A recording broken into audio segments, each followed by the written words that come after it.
Dear friends, welcome to my channel. और मैं Vinod Gupta real estate consultant बोल रहा हूँ। और आज मेरे दोस्तों हम लोग एक general topic real estate investments के बारे में डिस्कस करना चाहेंगे। जो पिछले 25-30 साल का मेरा अनुभव रहा है रियल एस्टेट में, उन सब बातों को ध्यान रखते हुए आज बहुत ही महत्वपूर्ण एक डिस्कशन मैं आप लोगों के साथ करना चाहता हूँ, आपको सुझाव देना चाहता हूँ, जो हम लोगों ने भी कई बार लागू नहीं किए, लेकिन जिन लोगों ने लागू किए या जिन लोगों से अभी हम लोगों की बातें होती हैं, जो पुराने इन्वेस्टर रहे हैं, वो चीज़ मैं आप लोगों के साथ थोड़ा सा डिस्कस करना चाहता हूँ। मेरे दोस्तों, आज एक चीज़ निकल के आई है कि प्रॉपर्टी कहीं पर भी लो, मैं रोहिणी की बात नहीं स्पेशल कर रहा। वन, वो ऑथेंटिकेटेड प्रॉपर्टी होनी चाहिए, यानी गवर्नमेंट अलॉटेड होना चाहिए या प्राइवेट डेवलपर द्वारा विथ ऑल ऑथेंटिकेशन के साथ वो प्रॉपर्टी लीगलाइज डॉक्यूमेंटेशन होने चाहिए विथ ऑल परमिशंस, ताकि आपको कल लोन लेने में दिक्कत ना हो। नंबर 1। नंबर 2, डॉक्यूमेंटेशन जो भी उस प्रॉपर्टी के होते हैं, either it is residential, commercial और इंडस्ट्रियल, आपको बेचने के टाइम दिक्कत ना हो। और तीसरी बात यह है कि जब भी आप रियल एस्टेट इन्वेस्ट करना चाहते हैं तो पहले दो चीज़ें आप देखिए कि क्या आपके पास रहने के लिए एक जो मकान की आपकी इच्छा है वो पूरी हो गई है क्या। अगर नहीं हुई है तो पहले सबसे ज़्यादा विशेष ध्यान आपको अपनी रेजिडेंशियल प्रॉपर्टी पर देना है कि आपकी रहने की ज़रूरत काफ़ी टाइम, यानी 10 साल 20 साल के लिए वन टाइम में आपकी कंप्लीट हो गई है, क्योंकि आगे बच्चों को अलग से एक एजुकेशन के लिए कमरा चाहिए, बच्चे बड़े हो जाते हैं, उनको आजकल प्राइवेसी चाहिए। तो ये सारी चीज़ें मद्देनज़र रखते हुए आपको कोई भी प्रॉपर्टी, फ्लोर हो, फ्लैट हो, वो सारी चीज़ें मद्देनज़र रखनी है। दूसरा, आप कोई प्रॉपर्टी जब इन्वेस्ट करते हैं कहीं पर भी, उसके बारे में थोड़ा सा एरिया के बारे में रिसर्च कर लें। स्कूल्स फैसिलिटी क्या होने वाली हैं, फैसिलिटीज़ हॉस्पिटलाइजेशन की क्या अवेलेबल है, वहाँ पर जो ट्रांसपोर्टेशन है क्या अवेलेबल है, और प्राइवेट ट्रांसपोर्टेशन, प्राइवेट सर्विसेज वहाँ पर कितनी अवेलेबल है या होने जा रही हैं। ये सारी चीज़ें अगर अवेलेबल है तो ऑलरेडी एक सैचुरेशन पॉइंट पर आप खरीद रहे हैं, और but you can use that property. लेकिन डेवलपिंग एरिया है तो आपको इन सब चीज़ों को ध्यान रखना है कि आने वाले टाइम में और 4 साल 5 साल में वहाँ क्या कुछ आप उम्मीद करके चल रहे हैं। से लाइक वन, इंफ्रास्ट्रक्चर कौन यूज़ करने जा रहा है, इंडस्ट्रियलाइजेशन कितना है, एमएनसी कंपनीज कितनी हैं, कितना बिजनेस एरिया से कनेक्टेड है, कितना एजुकेशनल हब है। वो सब बातें इसलिए हमें ध्यान में रखनी है कि जैसे आज गुड़गांव में लोगों ने भी नहीं सोचा था कि एमएनसी कंपनीज इतनी हैं, वो सबको पता था, बट इतना एक्सपेंशन होगा कि एमएनसी कंपनीज़ और जो आईटी कंपनीज़ बहुत सारी आज हो गई है, तो वहाँ पर rental valuation of the properties बहुत ज़्यादा है। रेंटल वैल्यू जो भी प्रॉपर्टी है, छोटा छोटा 50-60 गज का मकान जो है वो भी लाख लाख 1.5 लाख रुपये पर पीजी बना के लोग निकाल रहे हैं। और आजकल अगर कोई एजुकेशनल हब है नज़दीक में, मैं देहरादून की बात करूं, वहाँ लोगों ने 300-400 गज के प्लॉट लेके, 500 गज के प्लॉट लेके, सस्ते प्लॉट है 40,000 50,000 में, और उन्हें पीजी का कंसेप्ट दे दिया है। पीजी का कंसेप्ट देने से एक ने 400 गज में, 500 गज के मकान में 40-40, 50-50 कमरे दिए हुए हैं, उसमें सारी फैसिलिटीज़ दी हुई हैं। से लाइक कॉमन मेस दिया हुआ है, breakfast lunch dinner with T snacks सब दिया जा रहा है, और साथ में नियर बाई हॉस्पिटलाइजेशन की फैसिलिटीज़ हैं। इसके साथ नियर बाई बहुत सारे कॉलेजेस हैं। उनको पता है कि जब कॉलेजेस में बच्चों का एडमिशन होगा तो ये बच्चे रहने के लिए ऑफलाइन जो कोर्सेस है वो यहीं पर पढ़ते हैं। तो ऑनलाइन का अभी 2-3 साल से ही कुछ बातें निकल के आई हैं कोविड के बाद, बट हमें ये भी मद्देनज़र रखना है। तो ये सारी चीज़ें आपको, जो प्रॉपर्टी में इन्वेस्ट कर रहे हो उसका पर्पस क्या रहने का है, आपको उसको रेंट पे लेटर ऑन स्टेज पर देना है, या फिर आप खुद रहना चाहते हैं, या फिर उसको बनाकर किराए पर देना चाहते हैं। ये सारी चीज़ें आपको उस प्रॉपर्टी के बारे में रीड आउट करना चाहिए। समझ लेना चाहिए खुद, या प्रॉपर्टी ब्रोकर से या नेट के थ्रू आजकल बहुत लिटरेचर अवेलेबल है। आप इन सब चीज़ों का ध्यान करके चलिए। इसके साथ मेरे दोस्तों, property never depreciates, property always एप्रिसिएट्स। अगर बहुत ही डंप एरिया में प्रॉपर्टी लेनी है तो वो बिकेगी नहीं, बिकेगी थके हुए रेट में बिकेगी, बायर आपको मिलेगा नहीं।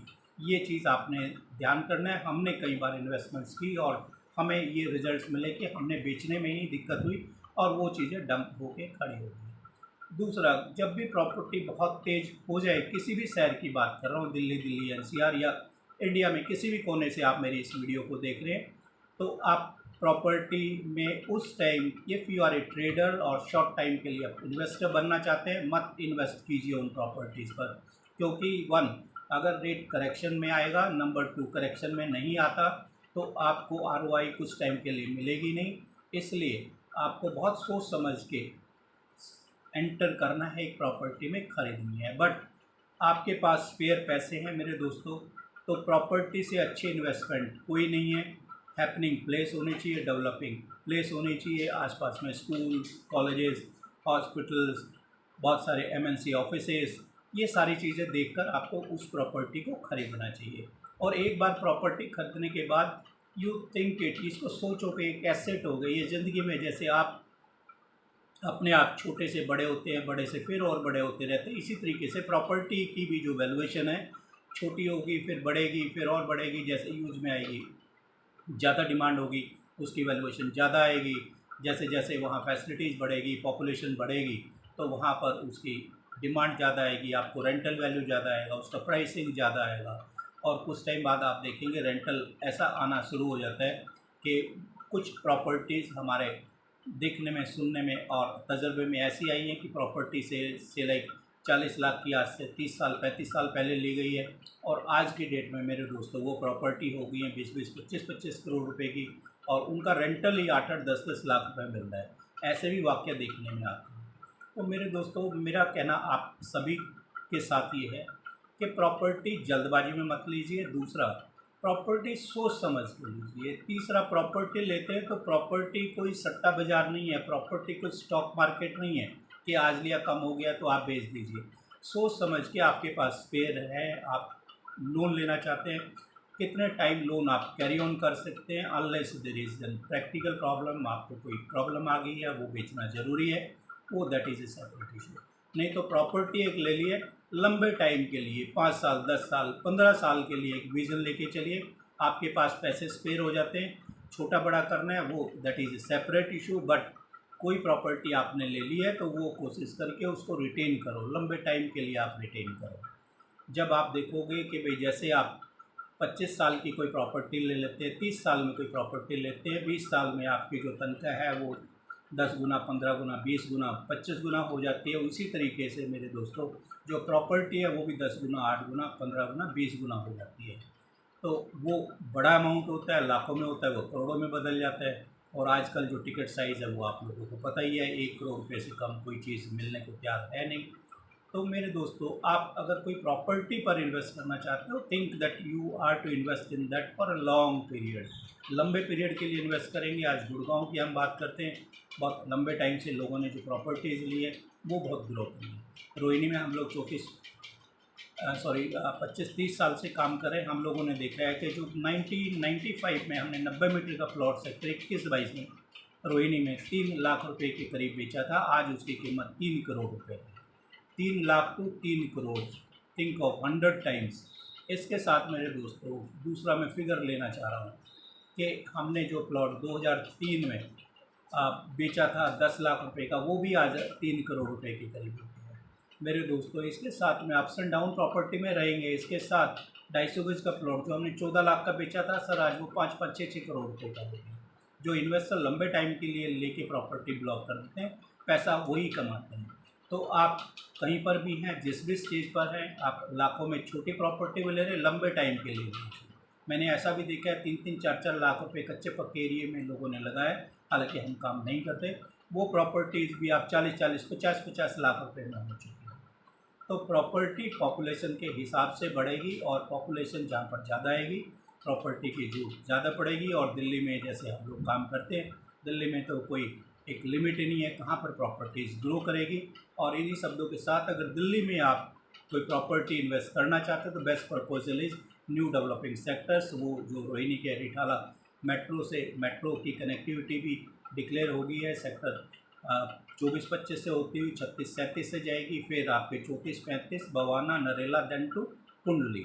तो यहाँ 34-35 में आप प्लॉट लीजिए। आज की डेट में 60 मीटर 1 करोड़ रुपए के करीब आप इन्वेस्ट करते हैं, लिव इट फॉर 10 ईयर्स, आपका प्लॉट 3.5-4 करोड़ रुपए की प्रॉपर्टी हो जाएगी। मैं TDI सिटी कुंडली जहाँ मेट्रो चली गई है, थोड़ा सा पानी की प्रॉब्लम जो फ्लड की बात चल रही है उसको सेट असाइड करते हैं टेम्प्रेरी फेज़ के लिए। वहाँ जो 20-22 हज़ार रुपये का रेट है मेरे दोस्तों, 250 गज का प्लॉट है, फ्री होल्ड प्लॉट है, लोन बैंक से सभी जगह मिल रहा है आजकल। वो प्रॉपर्टीज़ आपके आने वाले टाइम में हम देखेंगे 5 साल के अंदर या 7 साल के अंदर 70-80 हज़ार 1 लाख रुपये का रेट हो जाएगा। इन्हीं शब्दों के साथ कि प्रॉपर्टी आप लेना चाहते हैं, मजबूत डिसीजन लो, पकड़ के बैठ जाओ, लंबे टाइम के लिए बैठ जाओ। आप छोटे टाइम के लिए मत सोचो। Trading, don't trade in properties. आप और हम मिल के एक ही बात कहना चाहते हैं, ट्रेडिंग हम करते रहते हैं क्योंकि हमारी मजबूरी है, but we are not satisfied because जितने पैसे हम लोगों को बनाने चाहिए तो उतने हम लोगों ने ट्रेडिंग में नहीं बनाए। रादर हमारे जो इन्वेस्टर्स हैं उन लोगों ने बहुत ज़्यादा पैसे कमाए, एक 2 प्रॉपर्टी पर ही बहुत ज़्यादा पैसे कमाए। यही मेरा आपको आज का सुझाव है। प्रॉपर्टी कोई भी लो, लंबे टाइम के लीजिए। और आपको कोई सुझाव चाहिए तो 1-to-1 मीटिंग के लिए आप फ़ोन पे टाइम हमारे से लीजिए। और सोना गुप्ता प्रॉपर्टी सर विनोद गुप्ता मैं बोल रहा हूँ, 25-30 साल से we are in this field.